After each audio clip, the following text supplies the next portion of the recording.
back to Shikoku under the emperor's control now, and became the minister in charge of uniting all the Buddhist churches in Shikoku and turning them towards this new religion.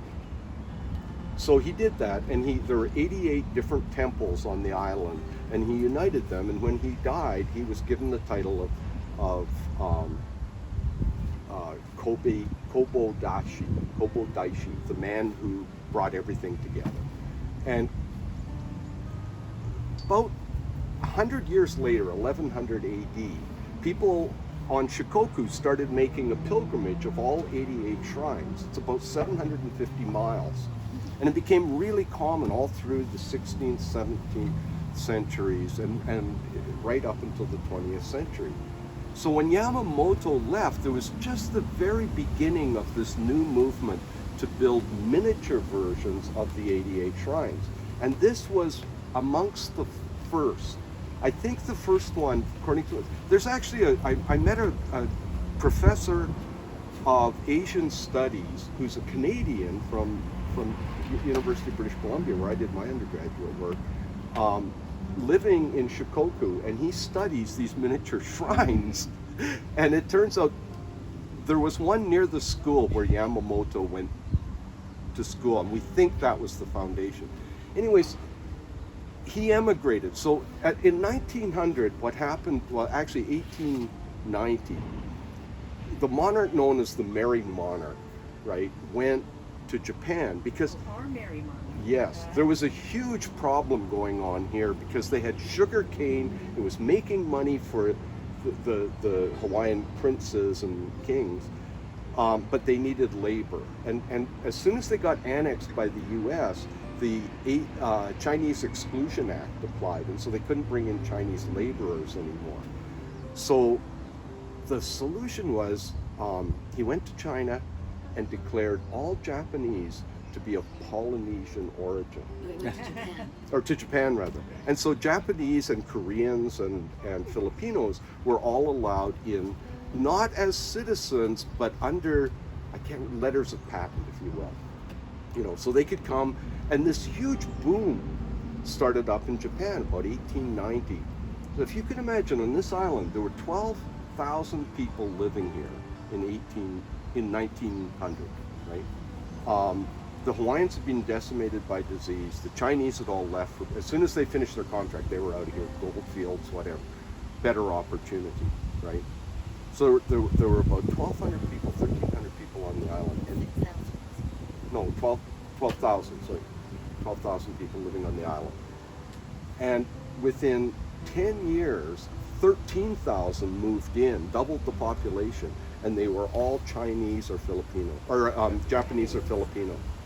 And they came in, now the Portuguese arrived at the same time, but these folks all came in and homesteaded. They could rent and buy land from the government. So all this area around here is the Kalaheo homesteads, and it was all white people, Portuguese, and all over here was Japanese people.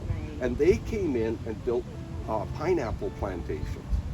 So in 1902, Yamamoto arrives here, and he's got a dream. And the dream is he's got 88 little sacks of sand, one from each temple on the Shikoku Trail. I think he got them from the school where he went. I don't think he did the trail and picked it up, but we're not sure.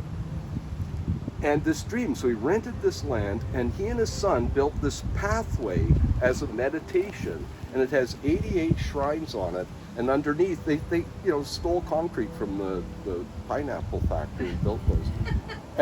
And underneath every one of those little shrines is sand from that temple in Japan. So number 1, number 2, etc., all the way through.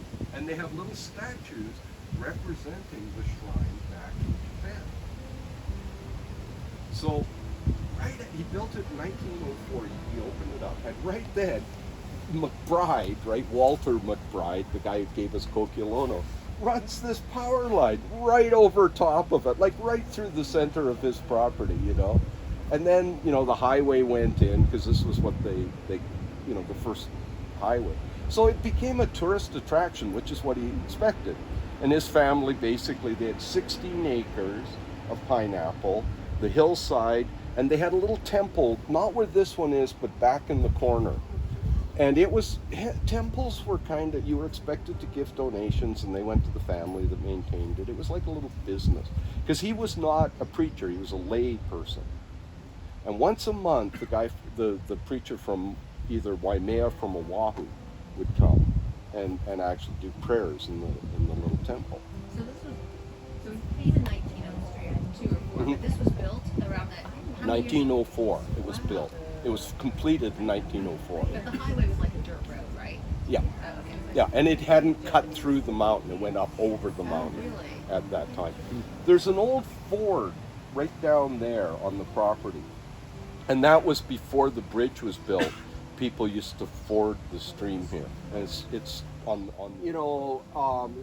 they built the pineapple cannery down there in 1908. And this area became really prosperous, lots of Japanese families. They say when the road was finally put in, people would drive all the way from Honolulu to see the shrine. There were no tourists. The first report of tourism here at the shrines is 1928. So, and it was a lady from, the mainland that came over on a ship. So, during the 40s and 50s, I don't know what happened, but the family, Yamamoto died, the family moved away. It might have had to do with Second World War stuff, I don't know. It could have just been opportunities, whatever. Tell them the story of Grandma and Milk.